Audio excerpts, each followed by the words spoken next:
Estamos apresentando Plenitude, numa nova temporada. A apresentação Iraci Campos. Olá, amigos! Hoje estou aqui com uma amiga tão querida, tão especial, e para falar de um livro tão especial quanto o Boa Nova. A gente está fazendo todos os programas de dezembro em cima do Boa Nova, deixando que o Boa Nova nos inspire, traga um pouco daqueles ensinamentos da época de Jesus para os dias de hoje. Fala muito ao nosso coração quando a gente fala de Jesus, quando a gente fala sobre ele. E ninguém melhor do que isso do que Humberto de Campos. E ele, que é um poeta, traz aquela poesia toda para as nossas mentes. Ao ler, é a melhor fonte de inspiração para que a gente possa se conectar com ele. Então, Jane, seja bem-vinda. Obrigada. O que a gente vai falar hoje? Nós vamos falar, como você já iniciou, né, do livro Boa Nova, num capítulo muito especial, como se todos os outros não fossem também, mas esse é mesmo muito legal da gente falar, da gente compreender, da gente trazer de volta. Ele tem como título Bom Ânimo. Eu gosto muito. Pois é. Jane, que é muito conhecida de vocês, claro, psicoterapeuta, analista junguiana, vai ter boas dicas para dar para gente, não é verdade? Vai ser bom. Eu queria falar de um perfil psicológico muito característico deste capítulo. Que tipo de apóstolo foi Bartolomeu, Jane? É importante a gente dizer e a gente lembrar que Jesus foi o maior psicoterapeuta que já esteve entre nós. Ele conseguia enxergar a necessidade e a questão central de cada um que chegava perto dele. E essa é a tônica desse livro e desse capítulo especialmente. Ele está conversando com Bartolomeu, um discípulo. A gente vai precisar recorrer ao livro, porque não tem como reproduzir algumas passagens desse texto sem o brilhantismo de Humberto de Campos. Ainda que a gente faça todo o esforço possível para isso, a gente não consegue. Então, meu livrinho, bem da antiga, de capa antiga, mas muito me socorre. Então, Bartolomeu, ele estava morando em Dalmanuta, embora tenha nascido na Galileia, né? Ele nasceu em Caná. Mas ele tinha esse perfil narrado por Humberto de Campos de um discípulo muito dedicado a Jesus. Um discípulo que estava sempre com Jesus desde quando o mestre iniciou as suas pregações. Mas ele era profundamente triste. Ele era muito dedicado, ele gostava muito de tudo que Jesus falava, ele estava sempre ali, pronto para o serviço, mas ele era muito triste. E talvez a gente possa entender os motivos da tristeza de Bartolomeu indo um pouco lá na frente, quando Humberto de Campos narra para nós as características da família dele. Ele tinha um pai que não o aceitava, que não entendia, que o tratava de uma maneira muito ríspida e muito brusca. Ele tinha irmãos que o chamavam de traidor, até consideravam preguiçoso. Naturalmente, porque a partir do momento que ele começou a se dedicar ao trabalho com Jesus, ele não mais conseguia se dedicar ou dar tantas horas para o trabalho da pesca. Então, ele tinha um ambiente familiar muito hostil naquele momento. Ele trazia uma dor profunda de perdas, ele trazia os problemas muito comuns daquele tempo de desavenças com os comerciantes, ou seja, aqueles que compravam o produto da sua pesca. Eram pessoas que não consideravam os pescadores, comerciantes nem sempre muito honestos, exploradores do trabalho, né, daquele que eles consideravam menores e subalternos. É só para traçar um pouco o ambiente, como é que Bartolomeu vivia e como ele era no seu comportamento, e talvez trazendo os motivos da sua profunda tristeza. Jane, e o que dizer sobre o reino de luz, do qual Bartolomeu fala em relação às coisas negativas, essas das quais você exemplificou, mas que ainda hoje permanecem em massa aqui na Terra? É tão interessante, porque a gente estava falando de Jesus, esse psicoterapeuta. Então, qual foi o momento que Jesus começou a conversar com Bartolomeu? Estavam todos na casa de Simão Pedro. E aí a família foi dar conta das tarefas domésticas comuns e eles ficaram sozinhos. Jesus, que não perdia a oportunidade preciosa do momento, olhou, né, muito para Bartolomeu, e o Bartolomeu se sentiu aconchegado e abriu sua alma, abriu seu coração, dizendo que ele não podia entender as razões profundas da sua amargura, dos seus tormentos, ou seja, ele não compreendia bem por que ele se sentia tão triste, se ele já tinha entendido que o evangelho tinha trazido claridade e luz para a sua vida. Mas aí ele aponta as questões que ele vivia aquela época, que é importante a gente diga, né? Porque ele diz assim: por toda parte é a vitória do crime, o jogo das ambições, a colheita dos desenganos. O selo do mal parece obscurecer as coisas mais puras. Bartolomeu, né, conversando com Jesus, parece que está falando dos nossos tempos. Está falando de nós que já conhecemos a mensagem do Mestre, que conhecemos o Evangelho de Jesus, mas tantas vezes estamos tristes diante dos desafios da vida, não é? E a Boa Nova é capaz de produzir alegria? Jesus tem.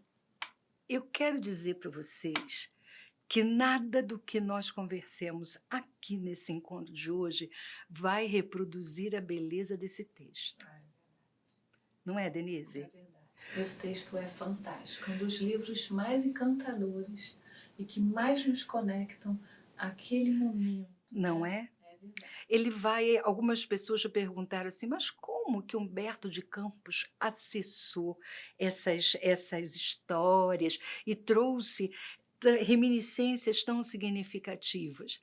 E aí a gente pode se perguntar, só temos arquivos aqui? Nós só guardamos memórias do que ficou no passado aqui no nosso mundo? Precisamos lembrar que aqui a gente reproduz o que já existe lá. Então, se lhe foi permitido pesquisar, ele foi lá e com muito mais propriedade abriu uma telinha, sabe aquela telinha tipo um iPad que a gente tem hoje? E olha, e foi lá e encontrou informações que mostravam a tela dos acontecimentos que ele reproduz com esse brilhantismo do escritor que ele foi. E a gente sabe, né, Jane, que os contos, né, É. os mitos, as histórias, o cinema, os livros têm essa capacidade de nos fazer nos transportar para aquele momento. É É como fato. se a gente saísse um pouco do que a gente está vivendo e pulasse lá para dentro, né, da história, que fala aos nossos complexos diretamente. Diretamente vem falar com as nossas questões. Eu fico perguntando, eu gosto tanto desse capítulo que tem como título Bom Ânimo, deve ser porque muitas vezes eu estou com o meu ânimo mergulhado lá nas profundezas, nos pântanos da alma, e cada vez que eu encontro com esse capítulo e tenho a oportunidade de reler, eu falo assim, ô Senhor, é preciso ler muitas vezes, apreender, para trazer de volta essa conexão. Então, quando ele fala, né, voltando à sua questão, Jesus diz assim, mas a minha mensagem é uma boa nova. São boas notícias. Você já viu notícias que são boas não trazerem alegria? Não é esse o meu objetivo. O meu objetivo aqui é mostrar que sim, é possível ter coragem, é possível ter alegria, mesmo diante dos desafios. E ele fala para Bartolomeu: Bartolomeu, olhe em volta. Todas as manhãs você acorda e é envolvido pela claridade do dia. À noite, você aproveita esse momento, escurece e é a hora do seu repouso. São as bênçãos que existem em torno de nós e que a gente, diante das dores do mundo, legítimas, reais, se distancia, esquece de ver tudo isso. Então Jesus vem e fala do reino de Deus. Fala do brilho e da possibilidade do reino que está ao alcance de qualquer um de nós. E isso é profundamente encantador, até porque o mestre não fala com um magnetismo, sua alma, seu espírito busca o coração de quem quer que esteja perto dele. Então, ele olha, né? Se vocês tiverem a oportunidade, quem ainda não teve, em cada capítulo que tem o Jesus ali se mostrando, é como se ele estivesse olhando a questão central de cada um que Humberto de Campos traz como personagem daquele capítulo. É muito interessante a gente poder ter esse olhar um pouco diferente, nessa perspectiva de que Jesus olha para a alma humana e diz: você está precisando dessa mensagem, desse conteúdo. É muito bom. Muito, né? Jane, como é que a gente faz para que o Evangelho floresça em nós? Pois é, o Evangelho precisa florescer aqui. Eu entendo, no meu entendimento, o Evangelho floresce em nós quando ele sai da cabeça para entrar no coração. Um dia desses, a gente estava dando um curso com a Ângela, vocês conhecem, né, que a gente trabalha juntas, e a gente estava falando do tema da morte. Joana chegando no final falando do tema da morte. Aí eu estava conversando com ela, mas eu falo tantas vezes dos mesmos temas, só falta chegar na hora que eu tiver que retornar para o mundo espiritual e eu começar a me agarrar em tudo e não querer soltar. É inacreditável, né? Mas acontece, e acontece com muitos de nós. É preciso observar, é preciso estar atento. Então, por que eu estou trazendo essa lembrança, essa conversa, esse papo? Porque o Evangelho só floresce quando ele entra na nossa alma, quando a gente entende dentro de nós a mensagem. Porque para nós que temos alguma facilidade, estudamos, alguma facilidade de interpretação do texto, quer dizer, a gente acha que está interpretando corretamente, né? Mas a gente passa um tempo e eu olho que o que eu interpretava lá na minha juventude era muito diferente do que eu enxergo hoje, da forma como eu interpreto hoje. É verdade. Basta que a gente pegue os livrinhos antigos que a gente vê se a gente tem Não mania é? de anotar. Eu sempre tive a mania de anotar, de conversar praticamente com o livro. Quando eu pego um livro que eu já li, alguns anos que eu vou ler de novo, tá lá tudo anotado, eu pensava dessa forma. E é por isso. Ainda bem, né? Ainda bem. E é por isso que a mensagem chega para nós sempre de uma forma diferente, porque ela também nos encontra de uma forma diferente. Nós já vivemos outras experiências, já largamos, se nos permitimos fazer isso, claro, já largamos um pouco os nossos horizontes e a mensagem vai nos encontrar de uma outra forma. Não é? Então é preciso, para florescer, é preciso deixar que a mensagem penetre a alma. É fácil? Claro que não é.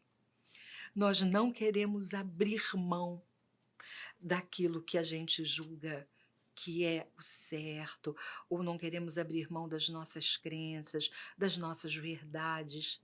E chega um momento em que a gente, assim, ou a gente entrega, abre mão e se permite viver de uma outra maneira, ter um outro olhar, ou o evangelho vai continuar sendo uma imagem distante.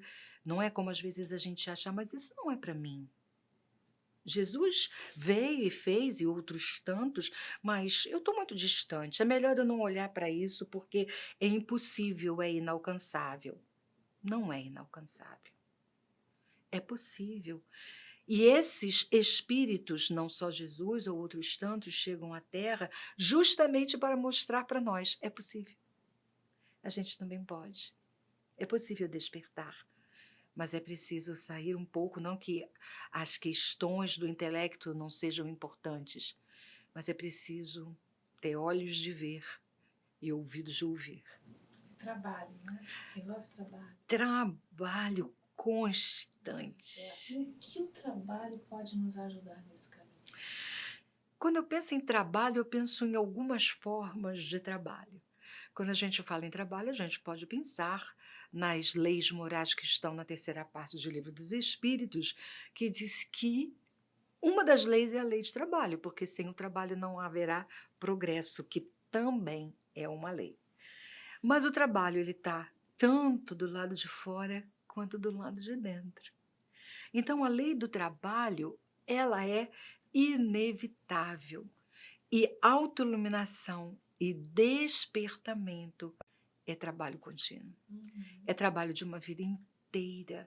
Então é preciso trabalhar, é preciso estar disponível, ter abertura, flexibilidade para o trabalho interno e para o externo também, porque uma coisa não está dissociada da outra, como às vezes equivocadamente a gente entende.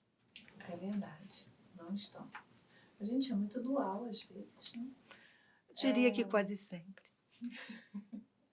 A gente está no caminho. Jane, por que ainda são tantos os que trancafiam o evangelho dentro dos templos? Deixa lá dentro.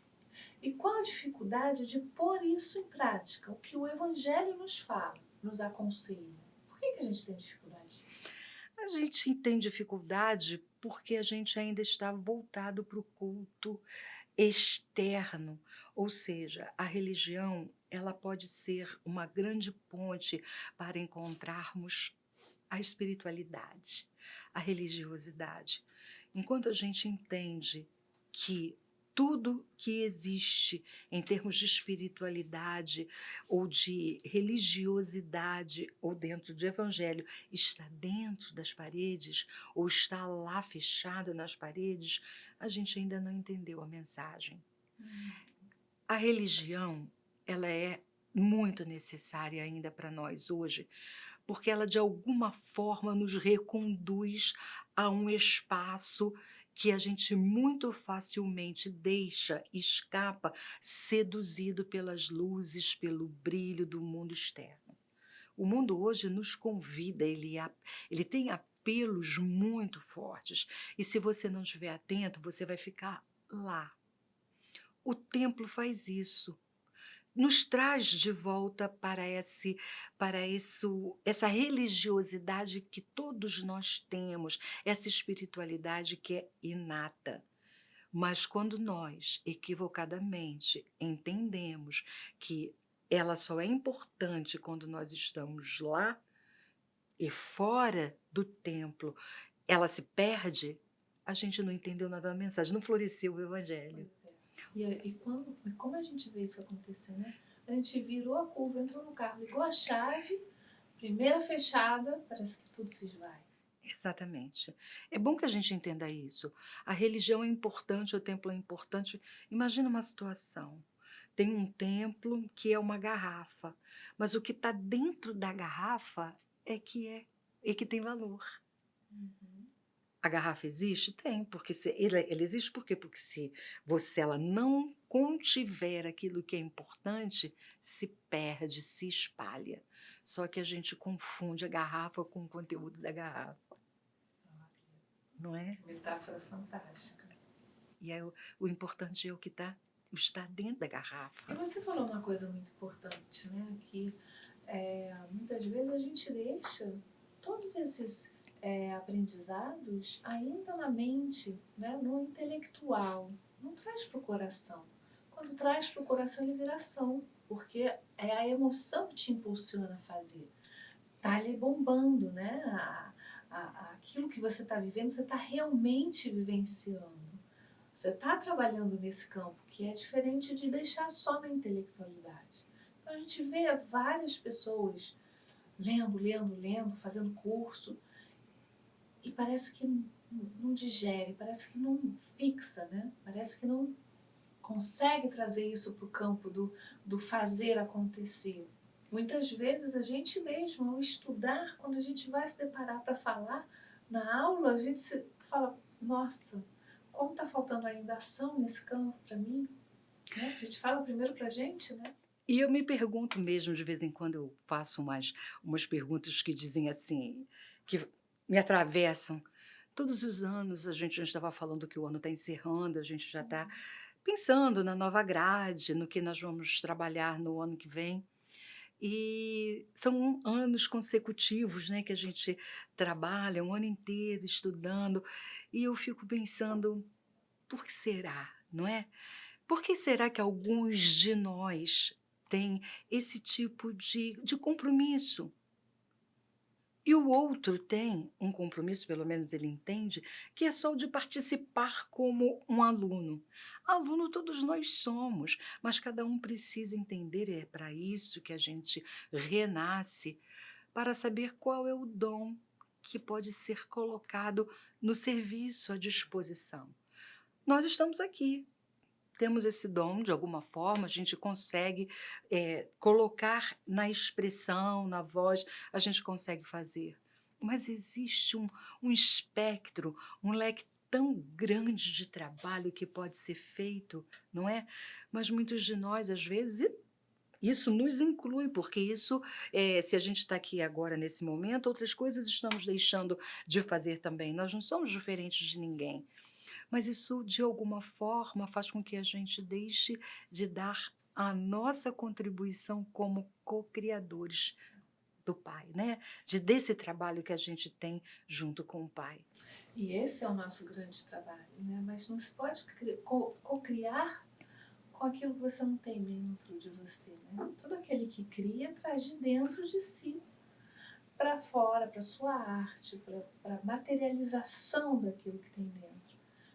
Se a gente estiver vazio, como é que faz? Não vai conseguir, Não vai né? conseguir, não vem nada. E aí, equivocadamente também, como a gente tem muitos equívocos, a gente continua acreditando que o milagre vem de fora. Que as mudanças são trazidas por algum movimento externo. É claro que o externo ajuda, muitas vezes ele aciona para nós um gatilho necessário para essa mudança de olhar, mas o milagre não é feito fora. O milagre é feito dentro, por isso é que é tão desafiador, às vezes doído, porque Bartolomeu está falando das dores da vida, das dores de todos nós, cada um a seu jeito. Então, quando ele expressa as dores que ele vive na vida dele, de alguma forma, ele está sendo porta-voz das nossas próprias dores e das nossas dúvidas, que Jesus vem esclarecer nessa conversa, nesse caminho que Bartolomeu está percorrendo. Ele parece a gente, né? Nossa, completamente. Né? Botando ali para fora. Completamente. Isso. É um diálogo maravilhoso, muito enriquecedor. É um diálogo maravilhoso que a gente não...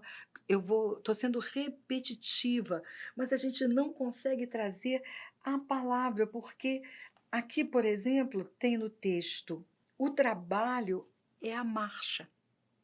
A luta comum é a caminhada de cada dia. Ou seja, o trabalho é diário, é a todo momento. E se hoje a gente considera que a vida está um pouco mais suave, amanhã poderá não estar, porque a vida de todos nós é assim, é feita de picos e vales. É isso. Vamos dar uma paradinha, tomar um café, esticar a perna e volta logo.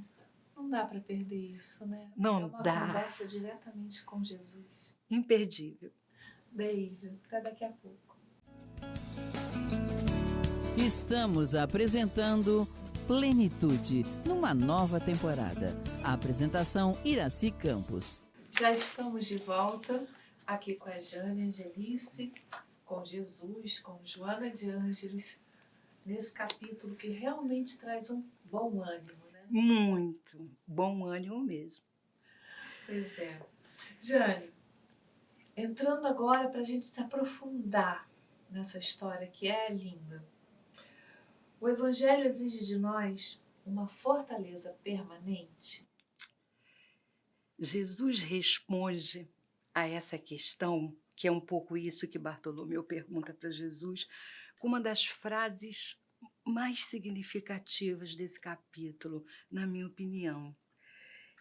Jesus responde que a verdade não exige, a verdade transforma.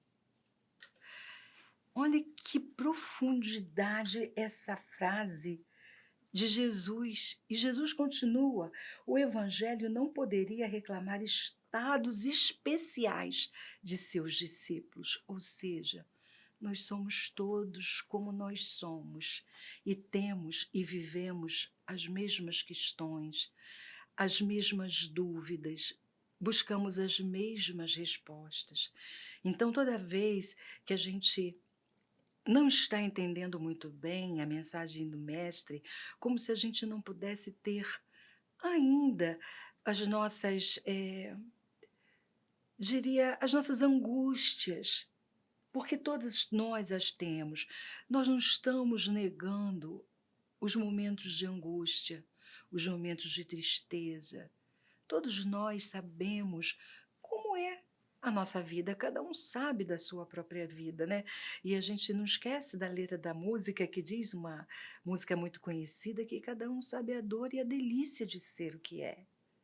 Se a gente acha, se julga no direito de olhar para um outro que está tendo uma dor, que está sofrendo, e a gente se, mas puxa, está sofrendo, está sentindo dor por tão pouco, só ele pode avaliar se é muito ou se é pouco.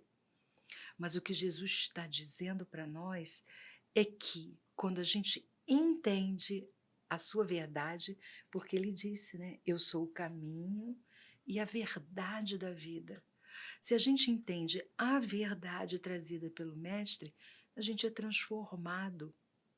E é isso que nós estamos buscando. A nossa própria transformação, ou em outras palavras, autoiluminação, despertamento da consciência, como Joana de Ângeles usa muito. É isso. Se nós ainda temos dúvida sobre os motivos pelos quais entramos e saímos da vida terrena, nós não podemos, esse a gente não precisa mais ter. Nós estamos buscando ser transformados pela verdade do Mestre já existente em nós e que está apenas adormecida, esperando que ela possa surgir, que a luz chegue. Ela está em nós. Muitas vezes a gente não acredita nisso, mas é assim, porque nós somos irmãos. Jesus trouxe essa mensagem de fraternidade quando falou: Deus é o nosso Pai. E se nós somos herdeiros, somos todos irmãos em Jesus, somos filhos desse Pai, tudo isso que Jesus está dizendo já existe em nós. Porque as leis estão na consciência, não é isso? Só que a gente está meio esquecidinho. Aí a vida vem e diz: vamos lembrar? Está afastado da lei de Deus. Vamos entrar em marcha? Vamos trabalhar? Bem-aventurança é estar em marcha, vamos andar? Não para, não estagna, anda. Porque quando nós estamos presos a essas questões que a gente considera irremissível, que a gente considera que não tem solução, ou seja, os desenganos, as dores do mundo, a perda que a gente possa ter, seja qual for, se a gente acha que essa dor nunca termina e que a gente não tem condição, não é capaz de sair dela para se tornar inclusive um ser melhor depois, a gente está parado. E quem está parado não está em estado de bem-aventurança. Aliás, André Luiz nos fala sobre isso, né? Sobre como o sofrimento dos espíritos tem essa característica, desse sentimento de que como se aquele sofrimento não fosse terminar nunca. Se aquilo fica tão forte dentro da gente que a gente acha que aquilo vai ser interminável. Não é, nunca foi. O sol amanhece para todos. Um novo dia nasce, com outros desafios e mais fortes estaremos, e o nosso caminhar é esse. Para cada vez mais a gente saber a quantidade de coisas que somos capazes de enfrentar e da força que tem dentro da gente. A gente só conhece essa força através desse exercício. Senão vai ficar em estado latente, a gente não enxerga, a gente não vê e fica ainda muito no raso, né? Bem do raso. O que Jesus está fazendo com Bartolomeu nesse capítulo? Está oferecendo a oportunidade de Bartolomeu mudar o olhar. Está oferecendo para ele, Bartolomeu, mude o olhar daquilo que você está vivendo. Ele não negou, Jesus não negou as questões do mundo, que Bartolomeu estivesse vivendo todas aquelas situações. Elas eram reais, sim. Ele vivia tudo aquilo que estava sendo narrado por ele ao mestre. Só que o mestre estava oferecendo a ele uma oportunidade de olhar por um outro ângulo.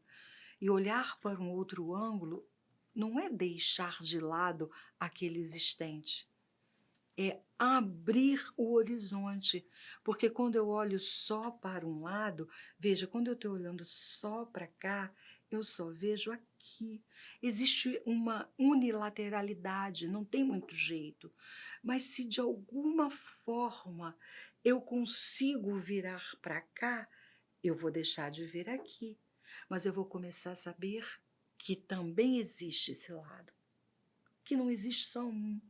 É uma forma de ver a vida. Na verdade, tudo o que a gente vive e a forma como a gente olha o que a gente vive depende da nossa visão de mundo. E é isso que Jesus está dizendo, não é nada diferente, né? Jesus diz assim, qual é a visão do mundo que você tem? Eu estou te oferecendo o reino de Deus. Embora a gente pudesse acreditar naquela época que ele estivesse fora, hoje a gente já sabe que ele é edificado dentro de nós. Interessante isso que você falou sobre mudar a visão, né? Tem um filme sobre um coach que tenta mostrar para aquele público que está ali com ele, e ele leva esse público para o meio da cidade, né? Ali no meio de Nova York, está ali todo mundo, ele fala, olha, esses são os seus problemas, o que você está vendo? E aí as pessoas olham para os carros vindo, para as pessoas vindo, uma loja aqui, aquilo dá uma certa angústia, dá uma certa ansiedade, né? Mas o campo de visão é aquele. E aí ele leva para o prédio mais alto, que é de onde Deus vê, de onde Jesus vê, né? Fala, agora olha para aquele ponto lá embaixo, onde você estava, e o que você vê? Ele vê os carros, ele vê as lojas, ele vê as pessoas, muito pequenos, mas ele já vislumbra o rio que passa lá longe, o horizonte, o sol, o campo, a montanha, e aí ele começa a perceber que não é só aquilo, que a gente às vezes fica preso naquele problema, fica preso naquela única visão e não consegue largar esse horizonte, que é o convite que ele faz a Bartolomeu. Por que os seus olhos estão fixados nisso? Quando você traz os outros elementos, isso perde o poder. Ele não te toma mais, porque você alarga os seus horizontes. Então eu tenho como ir para outros lugares, para outros espaços, movimentar mais essas potências, porque tudo isso na verdade está dentro da gente, né? Exatamente, essa é uma imagem muito boa, essa imagem de que quando eu estou perto, eu vejo, eu tenho uma certa miopia, né? Quando tá tudo muito perto, é como se eu tivesse com uma miopia que não me permite ver além. Então, conforme isso não é despertamento, é como se fosse assim, uma espiral que a gente vai subindo e ela vai afunilando. Que engraçado que a espiral, ela tem também a imagem de um pico, né, de uma montanha que você sobe. Então, a espiral desse despertamento da consciência, dessa autoiluminação, é assim, na medida em que eu ainda não aprendo, não consigo fazer essa transformação proposta pela verdade que Jesus está trazendo, eu circulo na horizontalidade da espiral, porque eu vou viver as mesmas experiências até que eu aprenda com elas. Aprendi, eu subo um pouco e ali vai afunilando e vou tendendo para quê? Para a unidade. E aí a gente volta de novo para o mestre. Eu e o Pai somos um. Jane, mas e quando os negócios no mundo nos são adversos, de uma forma da qual a gente não consegue lidar com aquilo? Pois é, tantos de nós está vivendo isso hoje, né? E aí Jesus responde para Bartolomeu. Mas Bartolomeu, o que é o negócio na vida, nesse momento da existência, diante de tudo que você pode ter no reino de Deus, na vida eterna? É importante a gente dizer, Jesus não está negando aquela situação, mas está oferecendo a ampliação do olhar. Existe muito mais do que aquilo que você está enxergando. Então, quando a gente está muito voltado para a questão do ter, e Jesus vai fazer um alerta aqui importante, que ele diz assim: quanto mais você tem, mais preocupação.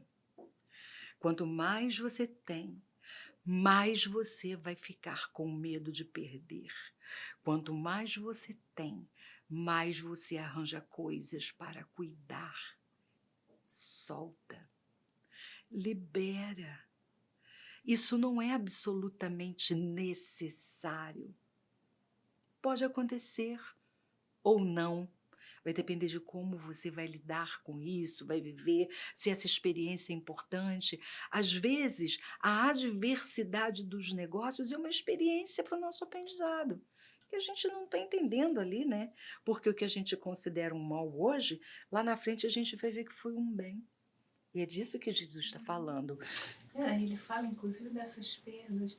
Perdas de entes queridos também são capazes de nos abalar de uma forma, né, absurda, seja pela morte, seja por um casamento que se desfaz, seja por um filho que se foi.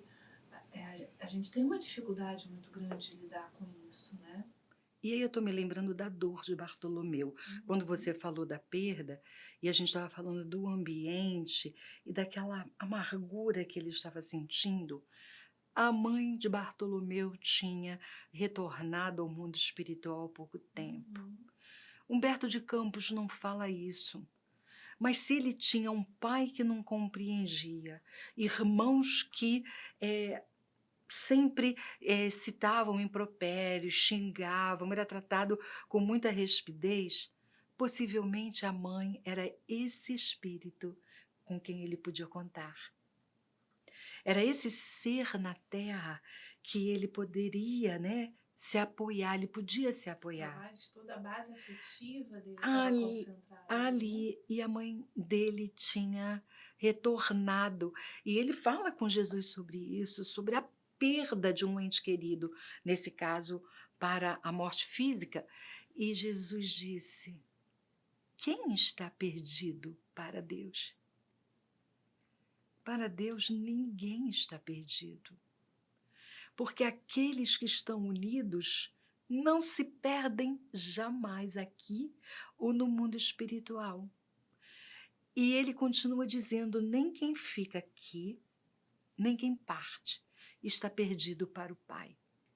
Porque o Pai está olhando por todos. Então, diante desse mundo oferecido por Jesus, ele dizia para Nicodemos: nós nunca nos perdemos uns dos outros. Estar perdido, quer dizer, é uma expressão, né, muito comum ainda hoje. A gente fala quando alguém querido desencarna, a gente dizer, eu perdi fulano. Como você perdeu o que nunca teve? A gente só perde o que é nosso e nada é nosso. E nem mesmo se perdeu.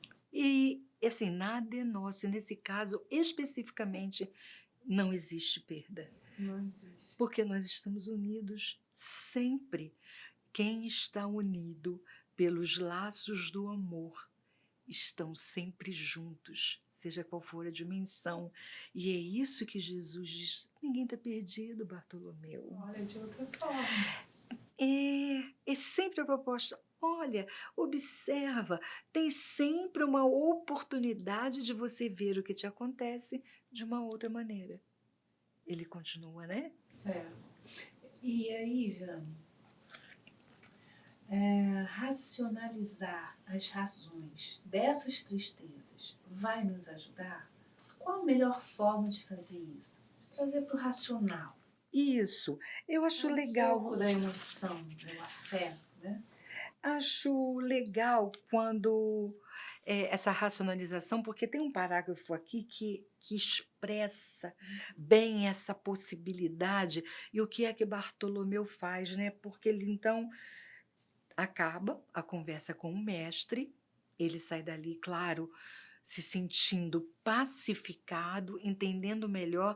Tem até um parágrafo que era noite e a estrela cintila de uma outra forma para ele.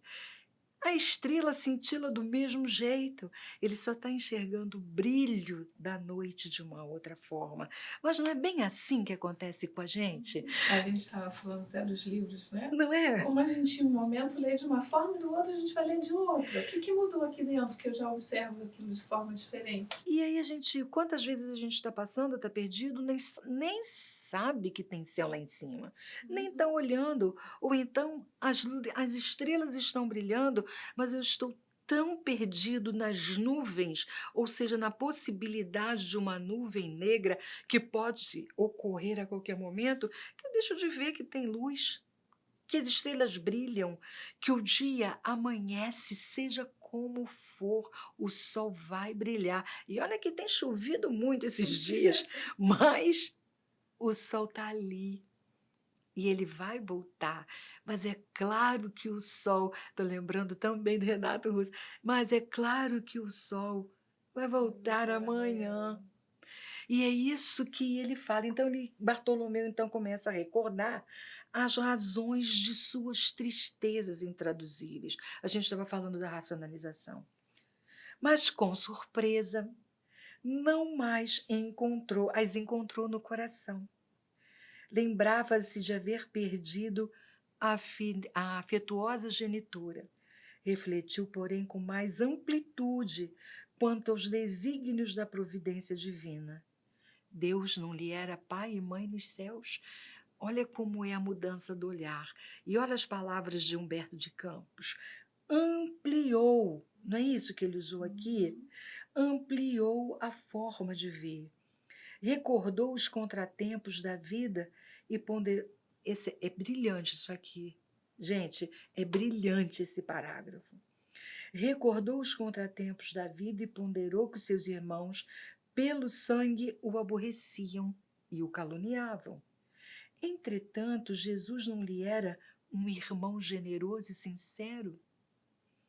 Passou em revista os insucessos materiais.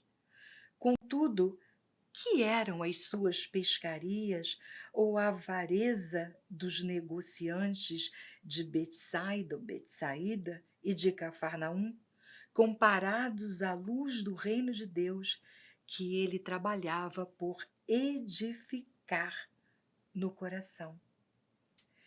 É muito importante. E mais para frente, quando ele vai entrar em casa e toda aquela situação que ele está acostumado se repete, ele vai pensar assim: olha só como Jesus despertou em Bartolomeu a responsabilidade como discípulo que ele era. Ou seja, você hoje é um discípulo, e um discípulo precisa ser semeador da paz e da alegria. A reação diante daquelas acusações tem que ser outra. Tem né? Já que não pode ser aquela antiga, né? outra. E aí ele diz assim, quando ele entra em casa, começa toda aquela situação. Então, o pai o acusando de mau filho, de vagabundo, ou seja, vagabundo porque ele não estava pescando tanto porque estava seguindo o mestre, e traidor da lei, Bartolomeu, porém, recordou o evangelho e sentiu que só ele tinha bastante alegria para dar aos seus irmãos. Vejam, ele já estava olhando aquela situação, ou seja, sou eu que posso fazer isso. Eles ainda não entenderam a mensagem. Isso é que é fazer florescer o evangelho. Uhum. Porque ele começou a entender assim, não, eu não posso ter a mesma reação que eles, porque eu já entendi a mensagem. Então, Traz uma responsabilidade, mas uma responsabilidade até boa de sentir, né? isso. De você poder fazer mais do que você podia fazer antes. E aí, em vez de reagir asperamente, como de outras vezes, sorriu-lhes com a bondade das explicações amigas. Seu velho pai o acusou, igualmente escorraçando-o. O apóstolo, no entanto, achou natural. Seu pai não conhecia Jesus e ele o conhecia. Não é lindo isso? É um ensinamento. Não é lindo? Maravilhoso. E aí, olha só, não conseguindo esclarecê-los, ou seja, ele entendeu que não adiantava trazer aquela verdade, aquela mensagem naquele momento.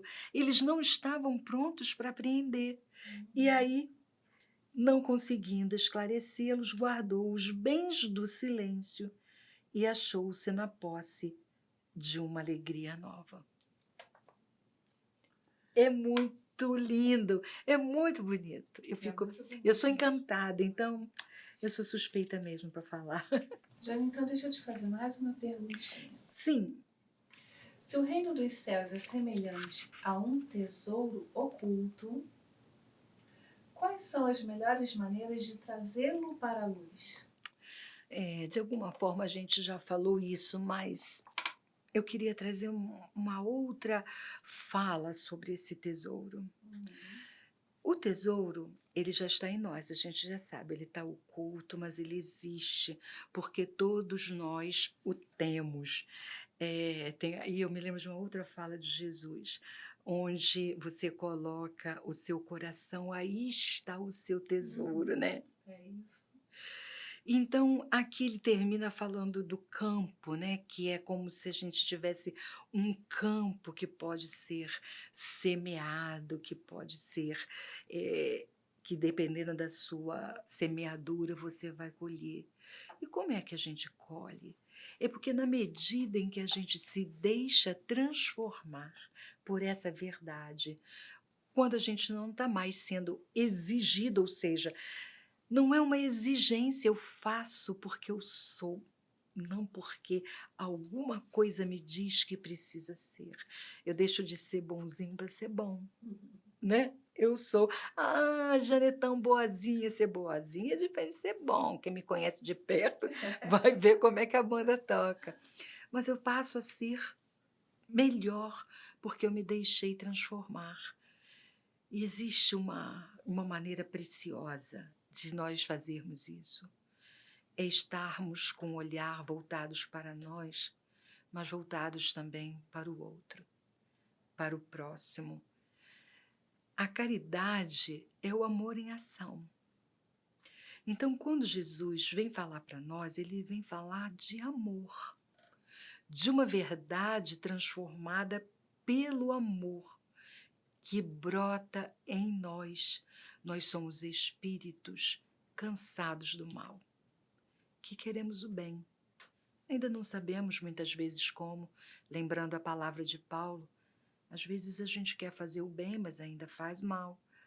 Ok, é olhar para isso e prosseguir sem culpa, mas crendo profundamente que o discípulo, que é diferente do aluno, porque o aluno é aquele que fica lá naquela posição de ouvinte apenas. O discípulo é aquele que ouve e já consegue colocar em prática. Nessa postura do discípulo, começar a entender a mensagem do mestre no coração. E quando eu entendo a mensagem do mestre do coração, eu faço por mim e faço pelo outro também. Fez muito por nós, Jane. Sua presença realmente foi um presente, assim como Cristo. Eu é que agradeço. Que vocês possam trazer um pouquinho dele para dentro do coração de vocês, através dessa leitura tão enriquecedora. E que vocês possam realmente trazer essa energia para o Natal de vocês, em família. Obrigada a todos, um grande beijo no coração. Um beijo, queridos. Acabamos de apresentar Plenitude. Produção Seja Barra. A apresentação Iraci Campos.